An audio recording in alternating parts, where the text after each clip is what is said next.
Moi, c'est comment je m'appelle. Voilà. Je me présente aujourd'hui devant vous pour vous rendre témoignage afin que vous sachiez quelle relation j'ai avec Jésus. J'ai vécu une enfance heureuse avec ma famille, toujours très proche de mes parents et de mes frères et sœurs, malgré la distance. Ma famille est de confession musulmane. J'ai grandi dans le respect et la pratique de cette religion sans aucune obligation. Je n'ai jamais entendu parler de Jésus et je n'avais jamais lu un seul verset de la Bible.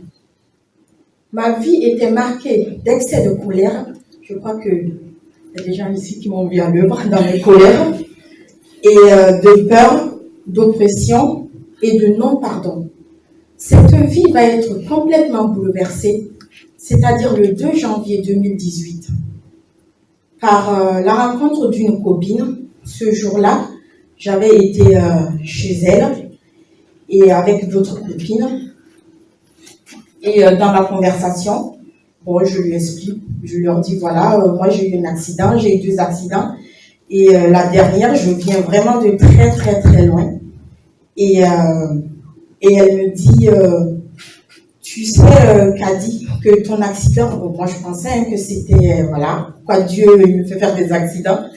Elle me dit, Kadi, tu sais, ton accident, ce n'est pas la volonté de Dieu. Et je lui réponds, ça fait quand même 2 fois, donc pardon. Et elle a prié ce jour-là pour nous. Et ensuite, elle a ouvert sa Bible et elle m'a invité à lire un passage. Et le passage, c'est Romains 10 que le pasteur il a lu tout à l'heure. Mais avant de commencer, avant de me demander à lire ce passage, elle me dit, voilà, je ne veux en aucun cas t'imposer quoi que ce soit. Tu es libre de lire ou ne pas lire. Bon, je suis curieuse. Je dis, je lui réponds, je vais lire quand même.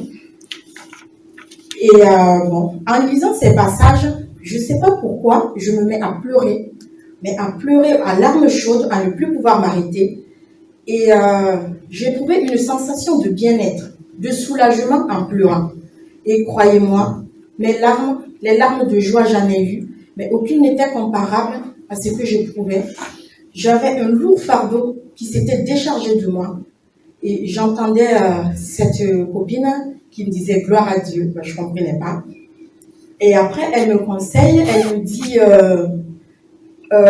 elle me conseille de parler à Dieu. Elle me dit, voilà, tu sais, tu peux parler à Dieu comme tu me parles à moi. Et que lui, il m'écoutera toujours. Et que je vais pouvoir, elle me dit, tu peux aller t'acheter une Bible et enfin commencer ton aventure avec Dieu. Je lui dis, oui, j'ai compris, je vais le faire. Voilà. Et j'arrive chez moi. Et je reprends le quotidien de ma vie. Et toute la journée, je vous assure que, je ne sais pas pourquoi, j'avais une voix intérieure qui me disait, va chercher la Bible. Tu as oublié la Bible, va la chercher. Mais c'était irrésistible, répétitif. Et voilà, je décide, je vais chercher ma Bible. Je dis à ma fille, accompagne maman, je vais m'acheter un livre que je n'utiliserai pas. Et elle me dit, mais maman, pourquoi tu vas acheter un livre si tu sais que tu ne veux pas le lire? Je dis, je ne sais pas. Au fait, la vérité, c'est que cette voix intérieure était irrésistible. Par curiosité, j'achète la Bible, je commence à la lire, de la Genèse à l'Exode, je n'ai rien compris. Je dis, c'est le livre, c'est bon, je ne veux plus le lire. Alors, je ferme la Bible, je la mets de côté, jusqu'à ce fameux matin d'octobre 2018. Après mon boulot, excusez-moi, je m'apprêtais à me coucher, mais avant, je fais une prière. Je dis, Seigneur, je m'endormirai en ta présence et je me réveillerai en ta présence.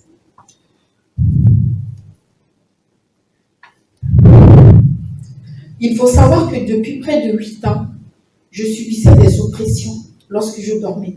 C'est-à-dire que j'avais l'impression qu'il y a quelque chose qui m'étouffait, voilà. Et ça dure, et tout le temps ça me réveillait. j'avais des sommeils agités. Et j'avais expliqué ça à ma mère, qui m'avait donné des versets du Coran, m'avait dit, si ça t'arrive, ma fille, tu récites ça et ça va passer. Bon, je fais ça pendant 8 ans.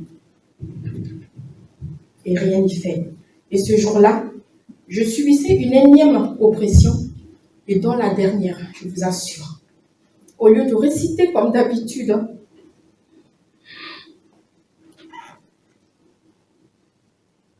les versets du Coran, je m'entends réciter le Notre Père, qui est aux cieux, que de toute ma vie, je ne connaissais pas.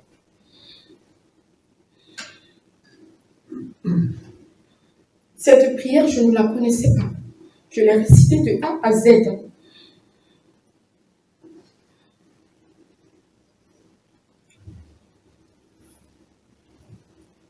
Et je voyais sur le mur de ma chambre un grand trou noir. Et au fur et à mesure que je récitais cette prière, les paroles de cette prière, le trou noir se remplissait de lumière. Plus je voyais la lumière, intense était ma prière, jusqu'à ce que ma chambre soit remplie de lumière. Une lumière indescriptible, apaisante. Et là, je tombe du lit. Je ne savais pas ce qui m'arrivait. J'étais trempée de sueur. Je prends vite mon portable. Je cherche sur Internet la prière Notre Père. Et je vois que cette prière Notre Père est dans Matthieu 6, verset 9 au verset 13. Et c'est la prière que Jésus a montrée à ses disciples. C'est la première prière que Jésus a montrée à ses disciples. Je prends vite ma Bible, que j'avais fermée, je ne sais pas depuis combien de temps. Je l'ai ouverte. Et j'ai cherché le passage. Et depuis, je me suis familiarisée avec cette prière. C'est mon quotidien. Dans la vie, rien n'est dû au hasard.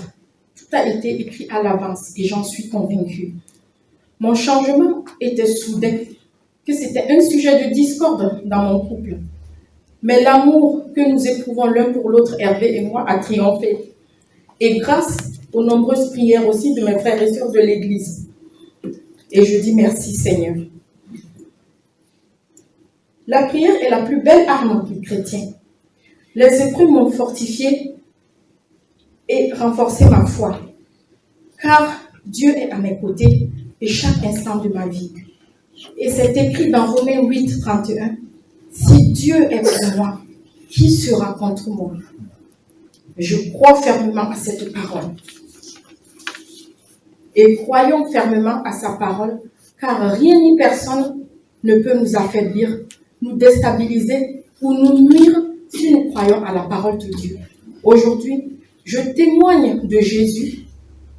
Peu importe ce que le monde pense de moi, le Seigneur m'a fait grâce. Il m'a sorti du monde des ténèbres. Lui seul est le chemin, la vérité et la vie. Je souhaite à tout le monde ici présent de rencontrer Jésus et de vivre une vraie relation avec lui. Il ne faut pas douter de Dieu. Il entend chacune de nos prières et il répond toujours. Même si la réponse tarde à venir, Dieu a un amour inconditionnel pour tout le monde, qui que vous soyez, peu importe vos péchés. C'est pour cela, je tenais tant à témoigner en parole de tout ce qu'il a fait pour moi et ce qu'il peut faire pour chacun de vous ici présents et en acte de ma volonté à le suivre. Hier, j'étais remplie de haine. Aujourd'hui, je suis remplie d'amour, de paix et de pardon. Le Seigneur m'a remplie d'amour divin, amour par lequel il a donné sa vie pour moi à la croix. Il y a aussi les enseignements sur le sens du baptême avec le pasteur qui m'ont conforté dans mon choix. C'est pour cette raison aujourd'hui, dimanche 19 mai 2019, je décide de donner ma vie à Jésus. Je le reçois dans ma vie comme mon Seigneur et mon Sauveur. Je m'engage à marcher avec lui à la lumière de sa parole. Je décide de tourner le dos au royaume des ténèbres et à sa culture. Je déclare que je suis aujourd'hui citoyenne du royaume de Dieu en Jésus-Christ. Je suis prête et je prête allégeance à Jésus, mon Seigneur et mon Roi. Je déclare avec foi que j'appartiens dorénavant à Jésus et je scelle cet engagement en passant par les eaux du baptême. Soyez tous bénis au nom de Jésus-Christ en ce jour si bienveillant. Merci. Amen.